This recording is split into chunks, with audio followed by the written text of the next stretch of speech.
Imagine waking up one morning at the peak of your career, as one of the breakout stars of the most successful Star Wars series in years, and by lunchtime, your Hollywood dream is over. No warning, no meeting, just a storm of headlines, a flood of online outrage, and the news that you've been dropped by Disney. For Gina Carano, that was the day everything changed. But she didn't just vanish, she fought back. She took on Disney and Lucasfilm in a lawsuit that would grab global headlines. She had an unlikely backer, Elon Musk, who covered her legal costs. And after over a year of legal tension, surprise filings, and internet debates over cancel culture and corporate censorship, it's finally over. The settlement landed in August 2025, and both sides walked away saying the words nobody expected: mutual respect. Disney praised her professionalism. Gina hinted at a possible return to mainstream Hollywood. The details are sealed, but the drama? Oh, that's wide open for us to unpack. Today we're breaking down exactly what happened, why Gina was fired, how she survived the blacklist, and why this settlement could change everything. Not just for her, but for Hollywood's future.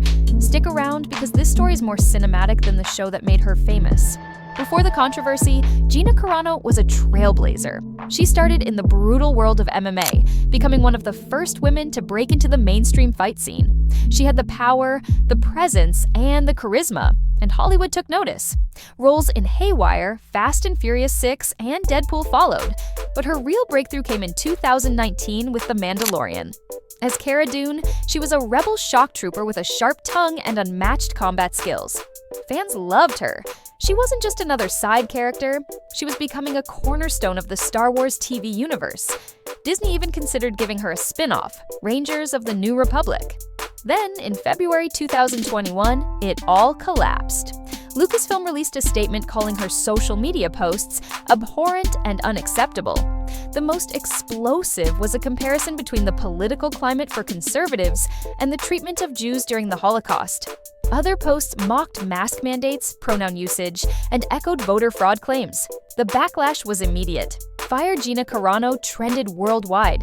Within days, she was out of The Mandalorian, dropped by her talent agency UTA, and erased from Star Wars merchandising. No one in the mainstream industry would touch her. It was the kind of career-ending moment most actors never recover from. But for Gina, it was just the beginning of the fight. When the Disney door slammed shut, most people assumed Gina Carano's career was finished. In Hollywood, being labeled too controversial can be a permanent sentence. Studios avoid you, brands cut ties, and agents disappear. But Gina didn't fade quietly. Instead, she pivoted toward an entirely different audience, the one that saw her firing not as justice, but as proof that Hollywood was silencing voices it didn't agree with. That pivot led her to partner with conservative media outlet The Daily Wire. Her first project with them, Terror on the Prairie, was a Western thriller shot on a smaller budget, but designed to appeal to her loyal fan base. She later appeared in My Son Hunter, another politically charged film. These projects didn't make Marvel-level box office numbers, but they kept her working. More importantly, they kept her visible. She began appearing on podcasts, political talk shows, and fan events, always framing her story as one of fighting back against cancel culture. This new chapter came with trade-offs. She was no longer on billboards or red carpets, but she had something many Hollywood stars don't: a fiercely loyal core audience willing to support her work no matter what. Still, that wasn't enough for Gina. She wanted her reputation back. She wanted her Hollywood access restored. And in 2024, she made the boldest move of her career, taking Disney and Lucasfilm to court. In February 2024, Gina filed a lawsuit in federal court accusing Disney and Lucasfilm of wrongful termination, sex discrimination, and defamation. She argued that male co-stars had posted political opinions without consequences, while she was punished for hers. Disney denied the claims, saying her posts clashed with the company's values of inclusivity and respect. They argued they had every right to distance themselves from statements that could damage the brand. Then came a twist no one saw coming. Elon Musk publicly offered to fund her legal battle. Through his company X, formerly Twitter, Musk said he would support anyone who felt they were unfairly treated by employers for social media posts. Gina became the most high-profile example of that pledge. This wasn't just financial help, it was a massive PR boost. Musk's involvement ensured the case stayed in headlines. It became more than just Gina versus Disney. It was a proxy battle over free speech in Hollywood. The case survived early dismissal attempts from Disney, meaning it was headed for trial.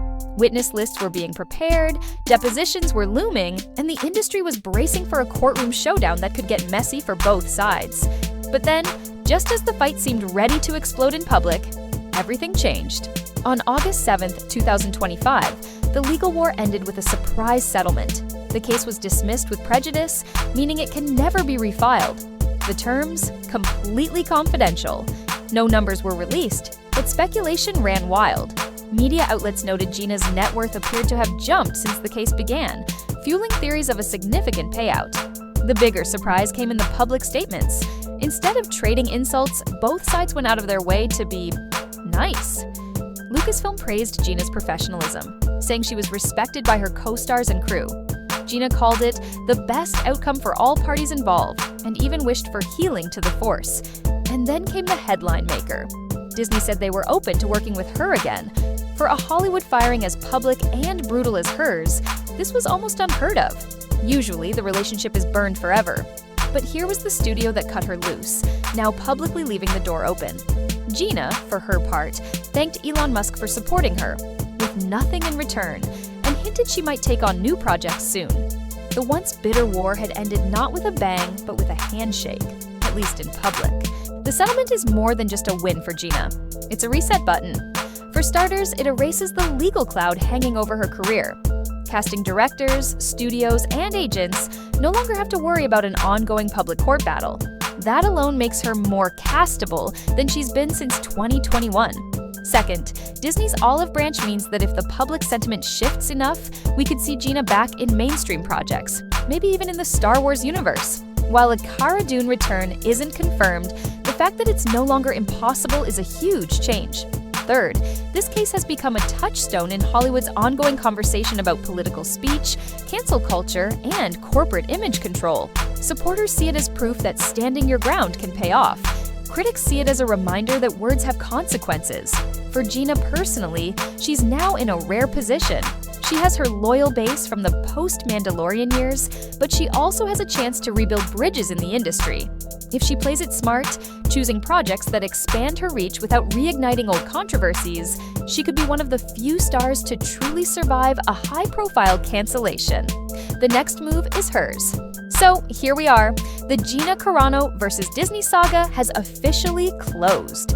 A Hollywood firing that became a cultural flashpoint has ended not with more scorched earth, but with carefully chosen words of mutual respect, from the rise of Cara Dune to the fall that shook her career.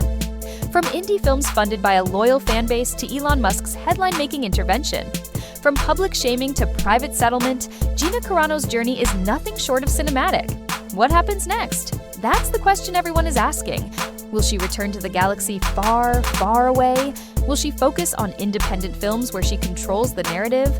Or will she make a shocking reappearance in a major blockbuster that forces Hollywood to reckon with its own double standards? One thing's certain. This settlement doesn't just change Gina's future. It's a warning shot to the industry, a reminder that even the biggest studios can end up shaking hands with the very people they once fired. Now it's your turn. Drop your thoughts in the comments. Is Gina on the verge of a massive comeback, or will Hollywood still keep her at arm's length? If you found this breakdown as gripping as the case itself, smash that like button, hit subscribe, and ring that bell, because the next big scandal is always just around the corner.